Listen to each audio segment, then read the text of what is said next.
Testing 1, 2, 3. All right, I believe we're live. I believe we are live. Are you serious? Are you serious? I believe I am serious. And this is Sunday Night Live. Although it's Monday morning here in Israel. It's 2 a.m. here in Israel. Are you serious? We are live on our backup channel here tonight.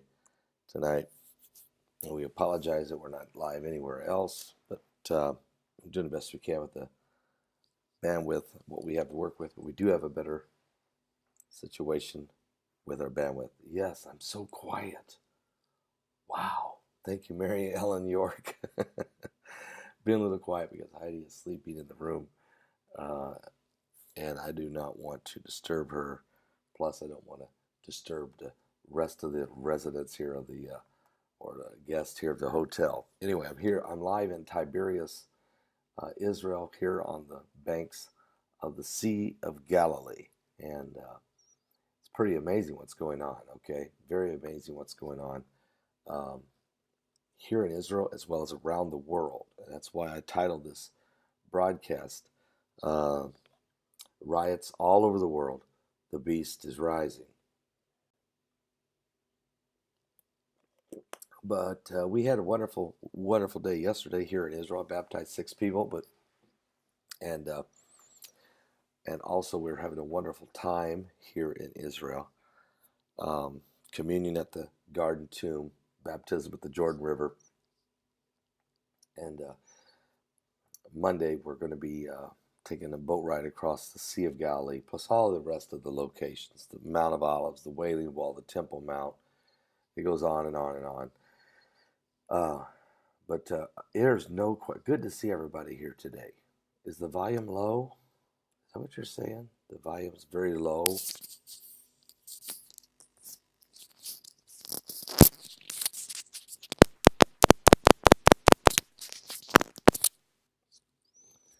Is that better? Tell me, because I don't want it to be too low. I'm not going to talk very loud, but is this better? Is this better? Perfect. Now you can hear me loud and clear. I apologize for it being so low. Is it better? Does it sound fine? Okay. Okay, I'm speaking. We can hear you just speaking low. Yeah, I'm just going to continue to speak low, but I just want to make sure everybody can hear me. Okay, that it's not an audio problem. Okay. Okay, thank you. Thank you. When I hold it close to the mouth, it's better. Okay. All right. Okay. Well, we've got a lot to talk about here, and I'm going to start by just saying God bless all of you. Thank you for being with us here on this Sunday Night Live broadcast. There is some unbelievable events taking place around the world and here in Israel. Now, since we've been here in Israel, there were 10 rockets fired from,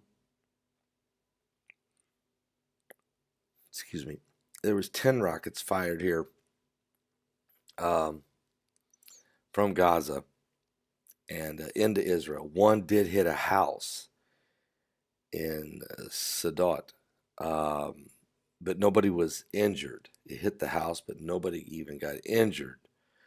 Very fortunate situation there. Israel responded by blowing up several locations in Gaza and did kill 1 Palestinian and injure 2. 2 a.m. here in Israel. Thank you. So this was a very serious situation. Now, since that happened, there hasn't been any more rockets fired back at Israel. So that's some good news, okay? The weather's perfect here. I've been here. This is my 10th time to Israel. This is the most beautiful weather ever. Of all 10 times here, it's never been this gorgeous. 75 degrees, sunny, beautiful. I've never seen anything like it. Normally, a lot of times I come in May and June, like during a Feast of Pentecost, when it's like 100 degrees during the day and 80 at night. So this is quite just extraordinarily beautiful.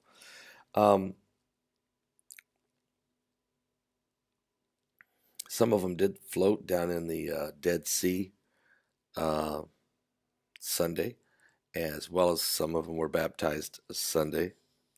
So I realize that this is still your Sunday night live. It is already 2 a.m., a little after 2 o'clock Monday morning here. So anyway, the weather's been perfect. Let's talk about some of the things that are happening, though, not only here but around the world. Great to see everybody gathering. And that is very simply this: protest is raging, literally raging all around the world. But what's coming next? The world knows something's going to happen. You can't have this many, excuse me, you can't have this many riots and protesting going on without it not leading to something. Now, in 2011, I covered the entire Arab Spring, and I watched when the guy set himself on fire in Tunisia, and then all of a sudden the president of Tunisia was replaced, and then his name was Ben Ali. He had been in charge for 23 years, and he was forced to step down and was actually even arrested. And Tunisia changed hands in a coup, basically. Then it happened in Egypt with Hosni Mubarak after he had ruled Egypt for 32 years. Then it was Muammar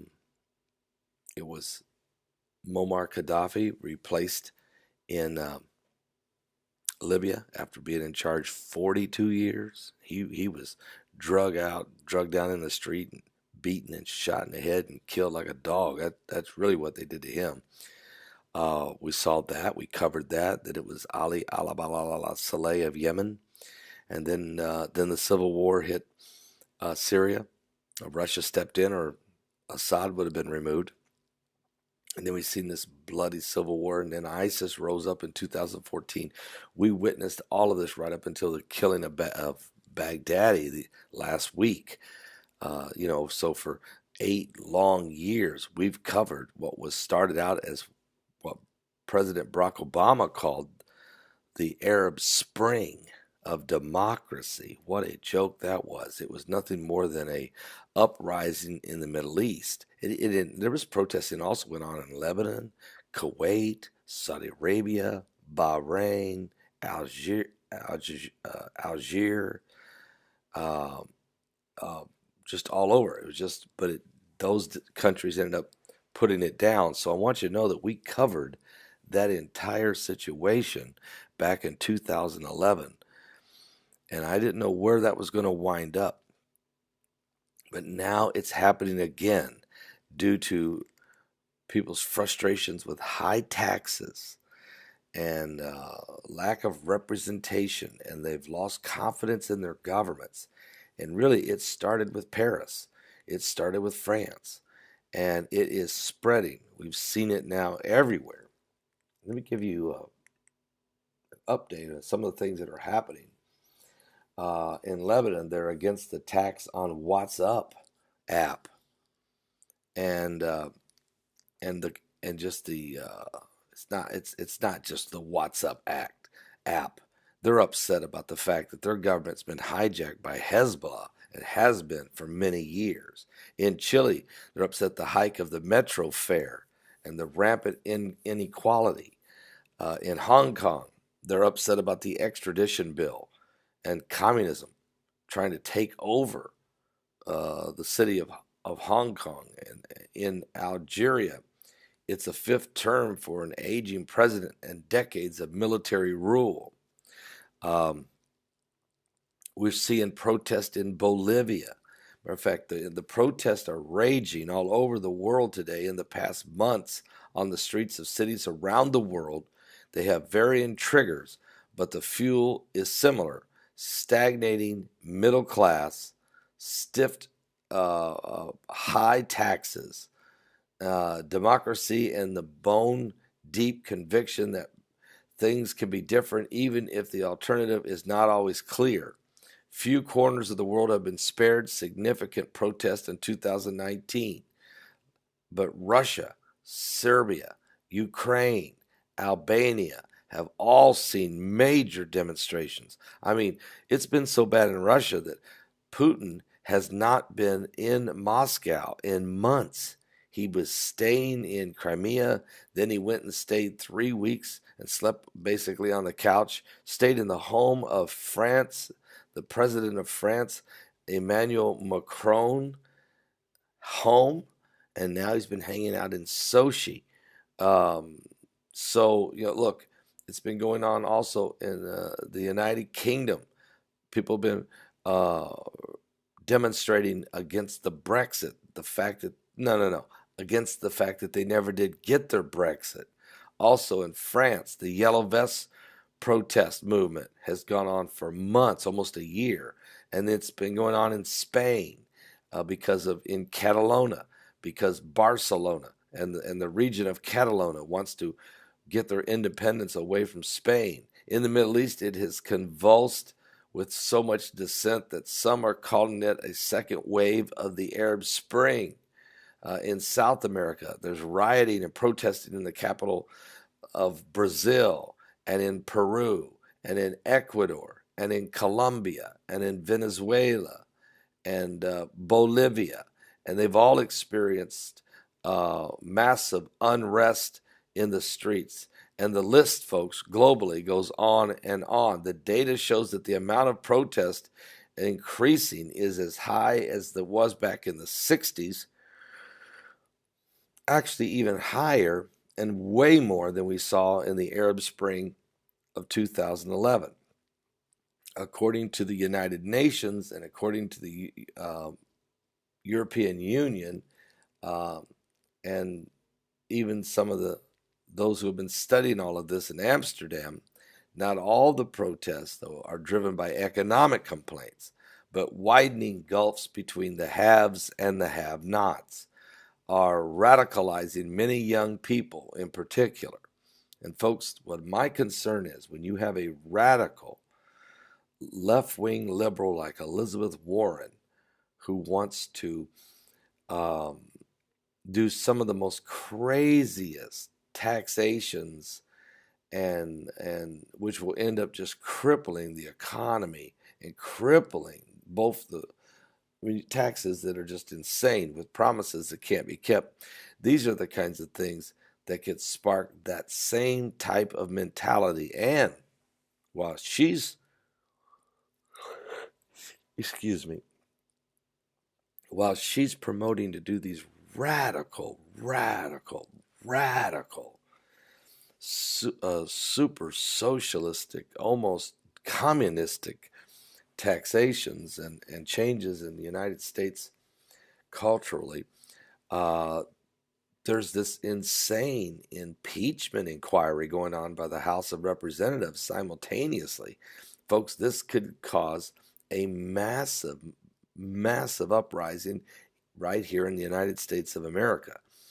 And if that happens in America, then you could see a global shift and the rise of the beast. So it is very, very important for everyone to be aware of what's going on. You can't live in la la land now, guys. And the Church of Jesus Christ must be on fire and must be prayed up and must be prepared to understand the times we're living in. So I just want to bring this up because this is very, very important. Because I know there's almost 600 people here with us. I want to thank all of you for being here tonight. It is Sunday Night Live. These are huge situations going on right now around the world. The rise of the beast. And if you guys will let me, I'll grab my Bible and just read a little bit. I've got 10 major news things that are breaking around the world. But let me go to the book of Revelation, if I can, chapter 13.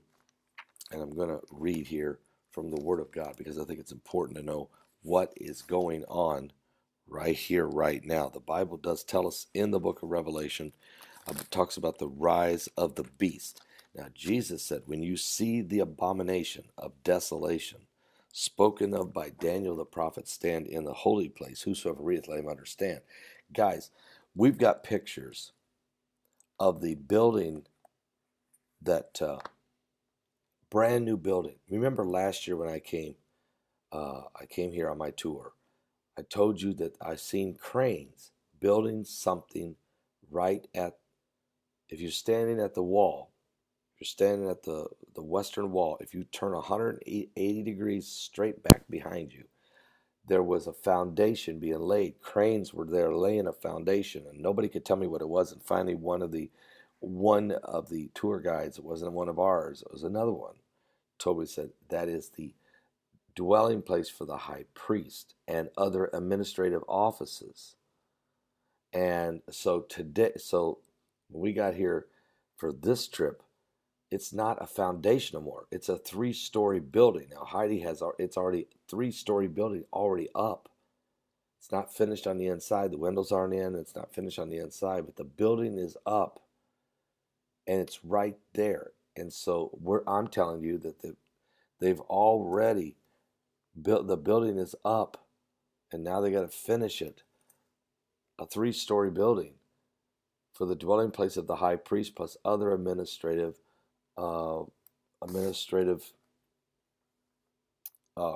services that has to go along with everything going on, is already built.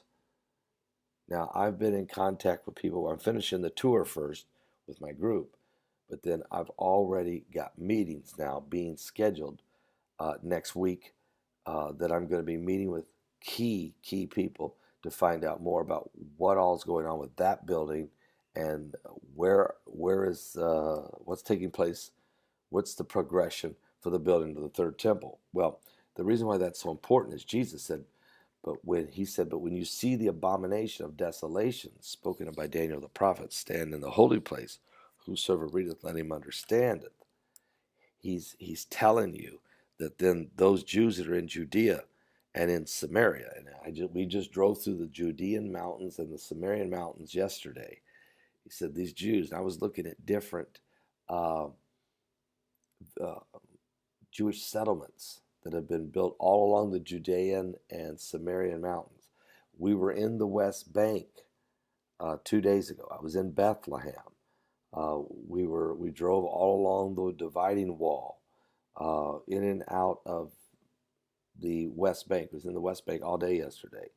I'm looking at all these different Jewish settlements and cities, basically, tons of them, when realizing that these are the people who are going to have to be fleeing toward the Jordanian Valley